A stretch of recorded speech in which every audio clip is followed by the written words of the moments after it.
ప్రకారం మీరు వెళ్తామంటున్నారు కానీ లీగల్గా పూర్తి డాక్యుమెంటేషన్ కూడా రాజ్ తరుణ్ పేరునే ఉంది, ఈ విల్లా పూర్తిగా ఆయన పేరు మీద ఉంది కాబట్టి లీగల్గా మీకు రైట్స్ లేవని కొంతమంది ఆరోపణ చేస్తున్నారు. తల్లిదండ్రుల వాదన కూడా అదే. దీనికి ఏం చెప్తారు మీరు? లీగల్గా లేవని మీకు ఏ న్యాయవాది చెప్పాడండి? ఒకసారి మీరు చెప్పండి. పోనీ మీ దగ్గర ఫోన్ ఉంటుంది, గూగుల్ ఓపెన్ చేసి చెప్పండి.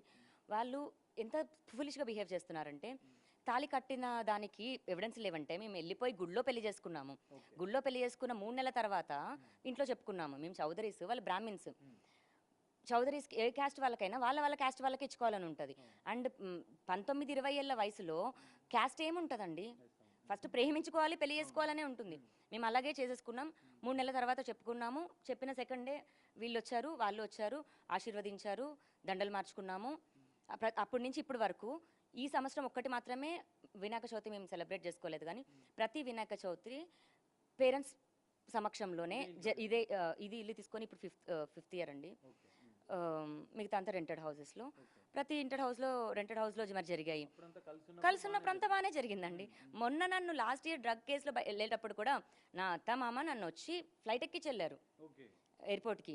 ఇదే ఇక్కడ కూర్చొని ఉన్నాము, ఇక్కడే తిన్నాము, ఇక్కడే పార్టీ చేసుకున్నాము, ఇక్కడే తాగాము. అంతా మేము డ్రింక్ చేస్తామండి. నేను చేస్తాను, మా డాడీ చేస్తాడు, మా అత్తమ్మ చేస్తారు, మా అంకుల్ కూడా చేస్తారు. అందరు కలిసి డ్రింక్ పార్టీలు చేసుకొని అంతా బాగానే ఉండే అప్పటి వరకు. Open thing.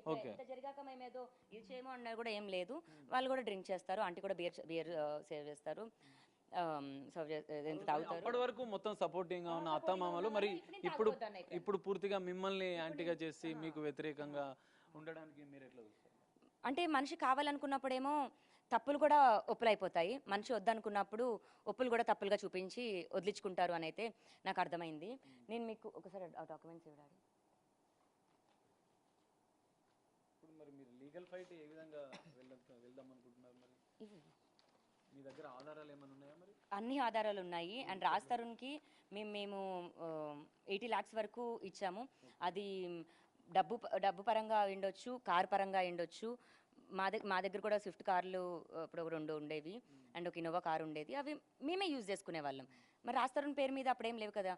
రాజ్ తరుణ్ పేరు మీద ఫస్ట్ కార్ ఎప్పుడు వచ్చింది, ఫస్ట్ ఏదొచ్చింది కూడా కన్సిడర్ చేస్తే, ఇప్పుడు ఇన్ని ఇయర్స్ తర్వాత ఈ ఇల్లు పట్టుకొని ఇల్లు నా పేరు మీద ఉందంటే 8 కిరాయిలు మారాం. 8 కిరాయి ఇంటికి ఎవరెళ్ళి టూలెట్ బోర్డు చూశారు, ఎవరెళ్ళి ఇల్లు వెతికారు, ఎవరెళ్ళి సామాన్లు సర్దేవాళ్ళు, ఎవరెళ్ళి ఇంటి పని అంతా చేసుకునేవాళ్ళు. ఇదంతా డాక్యుమెంటేషన్. ఇల్లు అతని పేరు మీద ఉండొచ్చు, కోర్టు కన్సిడర్ చేస్తుంది కదా. సో మేము ప్రాపర్టీ పైన కూడా ఇదేసాము. అండ్ వీళ్ళు చాలా ఫూలిష్గా ఆలోచిస్తున్న విషయం ఏంటంటే, పెళ్ళి అన్నది రిజిస్టర్ కాలేదు అంటున్నారు, కానీ 7 సంవత్సరాల తర్వాత లివ్-ఇన్ కూడా పెళ్లి కింద కన్సిడర్ చేస్తుంది. మెయింటెనెన్స్ యాక్ట్ వేసుకోవచ్చు, లివ్ ఇన్ టుగెదర్లో కూడా మెయింటెనెన్స్ యాక్ట్ వేసుకోవచ్చు అని కూడా మన చట్టంలోనే ఉంది. నేను ఇప్పుడు కూడా మెయింటెనెన్స్ యాక్ట్ లేదు. సంవత్సరం అవుతుంది రాస్తారు వెళ్ళిపోయి. తినడానికి కూడా బేసిక్ దాంట్లో ఉంటూ, మేడ్ కూడా లేకుండా నేను మా తమ్ముడే మొత్తం పనులు చేసుకుంటూ 10 కుక్కలతో అలాగే బేసిక్లో బతుకుతున్నాము. మెయింటెనెన్స్ కట్టలేదు. మరి నా ఇల్లు అన్న రాస్తారు. ఇప్పుడు సొంత ఇల్లు ఉన్నా సరే బేసిక్ మెయింటెనెన్స్ కట్టాలి కదండి. బేసిక్ మెయింటెనెన్స్ కట్టలేదు, పవర్ బిల్లు కట్టలేదు, ఏ బిల్స్ కట్టలేదు. నా ఇల్లు అని వచ్చి ఇప్పుడు గొడవ చేశారు. మేము అప్పు చేసి నా ఉన్న బంగారం కూడా పెట్టేసి నేను మెయింటెనెన్స్ కట్టుకున్నాను. నా ఇల్లు నన్ను బయటికి మెడ కట్టుకొని బయటికి పంపించారు. ఎంతవరకు అది కరెక్ట్? అంటే లావణ్యకి సపోర్ట్ ఇది లేదు అని నాకు నిజం తెలిసిన ప్రతి మనిషికి లావణ్య సపోర్ట్ ఖచ్చితంగా ఉంటుంది. అదొకటే చెప్తాను. సో నేను నార్కోటిక్స్ అంటారు. నేను పెట్టిన కేసెస్ హైదరాబాద్లో ఎంతమంది నార్కోటిక్స్ వాళ్ళని నేను పట్టించాను అని 1 సెకండ్ చూపిస్తాను. మీరు ఇప్పటికే రాజ్ తరుణ్ మీద కూడా కొన్ని సంచలన ఆరోపణలు చేస్తున్నారు, మరికొన్ని ఆధారాలు కూడా బయట పెడతామంటున్నారు. అసలు ఏంటవి? రాజ్ తరుణ్కి నాకు మేము పిల్లలు ప్లాన్ చేసుకుంటున్నప్పుడు, తనకి పిల్లలు వద్దు అని అన్నప్పుడు మేము మెడికల్గా అబార్షన్కి వెళ్ళాము. మరి అది మళ్ళీ ఇన్ఫెక్ట్ అయ్యి నాకు బాడీలో ఆర్గన్ తీసేశారు. ఇప్పుడు తన ప్రాపర్టీ తనకి ఇచ్చేస్తాము, నా బాడీలో ఆర్గన్ నాకు ఇచ్చేస్తాడా? నేను అంతవరకు ఇప్పుడు ఫైట్ చేస్తాను. నన్ను ఎందుకు ముట్టుకున్నాడు? మన పేరెంట్స్ పర్మిషన్ తీసి ముట్టుకున్నాడా?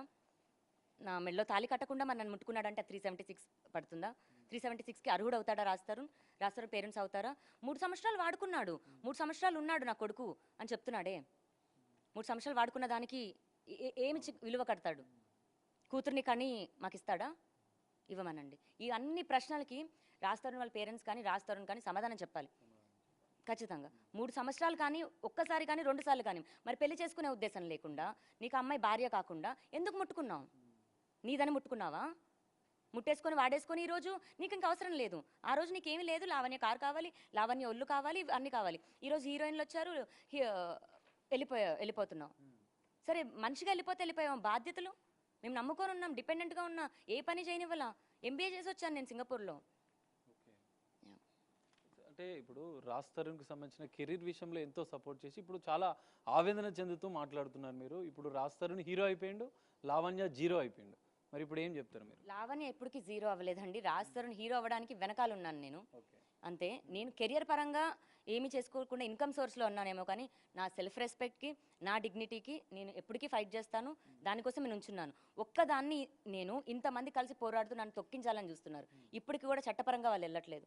అటాకులు చేస్తున్నారు, ఫిజికల్ అటాకులు చేస్తున్నారు. అది మీ అందరికీ కనిపిస్తుంది. ఇంకా మనం ఇన్సల్టింగ్గా మాట్లాడుకుంటూ ఈరోజు జీరోలు కూడా అవసరం లేదండి. మనుషులుగా మాట్లాడుకుందాం. ఇక్కడ నేను ఆడవాళ్ళకో చట్టం, మగ చట్టం అనుకుంటూ డిస్క్రిమినేట్ కూడా చేయట్లేదు. మనుషులం మనం. అన్యాయం న్యాయంకి మాత్రమే చేస్తున్నాను. నాకు అన్యాయం జరిగింది. ఖచ్చితంగా ఒక మగాడి విజయం వెనక ఆడది నవ్వుతేనే, ఆడ సంతోషం ఉంటేనే మగాడి విజయం ఇదవుతుంది. ఆడది ఇంట్లో ఏడిచిన రోజున ఏ మగాడి జీవితం బాగోదు. అది తల్లిదండ్రులకి కానీ, అత్తమామలకి కానీ, ఆడబడుచులకి కానీ.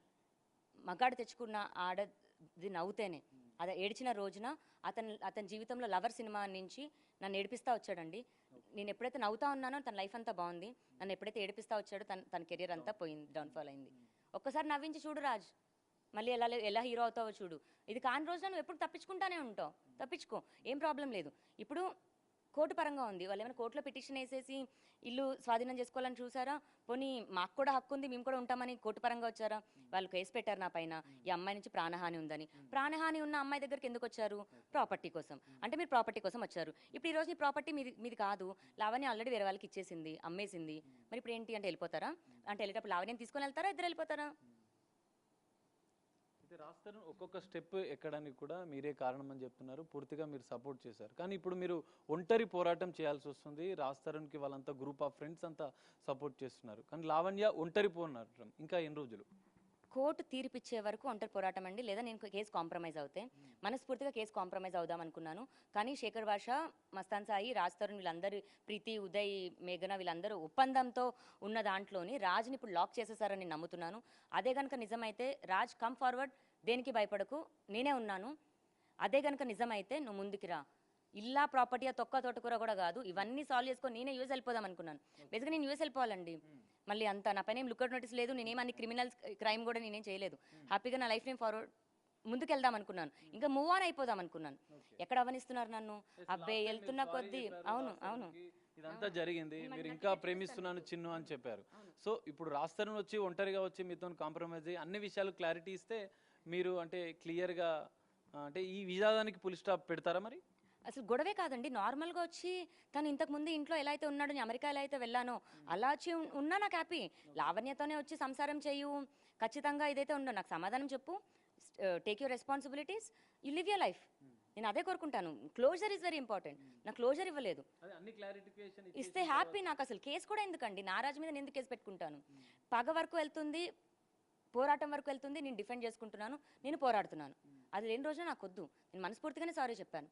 మొత్తం వివాదంలో మీ ఇద్దరికి వ్యక్తిగతమైన విభేదాలే కారణమా? ఇంకా ఇప్పుడు ఆస్తులకు సంబంధించిన అంశం తెర మీదకి వచ్చింది. ఇప్పటివరకు మీరు ప్రేమ, పెళ్లి విషయం మాట్లాడారు, కలిసి జీవించిన విషయం మాట్లాడారు, కోర్టు కేసులు, పోలీస్ స్టేషన్ల వరకు వెళ్ళారు. కానీ ఇప్పుడు క్లియర్గా ప్రాపర్టీ విషయంలో వాళ్ళేమో ఇల్లు కోసం వచ్చారంటున్నారు, మీరేమో ఈ ఇంటి కోసమే ఫైట్ చేస్తున్నారని చెప్పి వాళ్ళు చెప్తున్నారు. దీనికి సంబంధించి ఏం క్లారిటీ ఇస్తారు? అంటే రాజ్ తరుణ్ ఇల్లు గృహప్రవేశం మేము 2021లోనో ఎప్పుడు చేసామండి. అంటే విచ్ మీన్స్ 5 ఇయర్స్ బ్యాక్ ఉన్నాను నేను రాజ్ తరుణ్ జీవితంలో. రాజ్ తరుణ్ ఏమంటాడు, 2017లోనే విడిపోయామంటాడు కదా. మరి 2021లో నేను ఎందుకు వచ్చాను? ఇంటి కోసం వచ్చిన దాన్ని అయితే. పోనీ కిరాయి కోసం వచ్చానా? పోనీ నువ్వేమైనా ఎయిర్బిఎన్బిలో ఫ్లాట్ ఇచ్చావా నువ్వు? కాదు కదండి. ఇప్పుడు మొన్నటి వరకన్నా నా రాజన్ ఫైట్ చేసింది నేను, ఇప్పుడు ప్రాపర్టీ కోసం చేస్తున్నాను అని వాళ్ళు చెప్తే దీని గురించి డిస్కస్ చేయడం కూడా నాకు చాలా చిరాగ్గా ఉంది.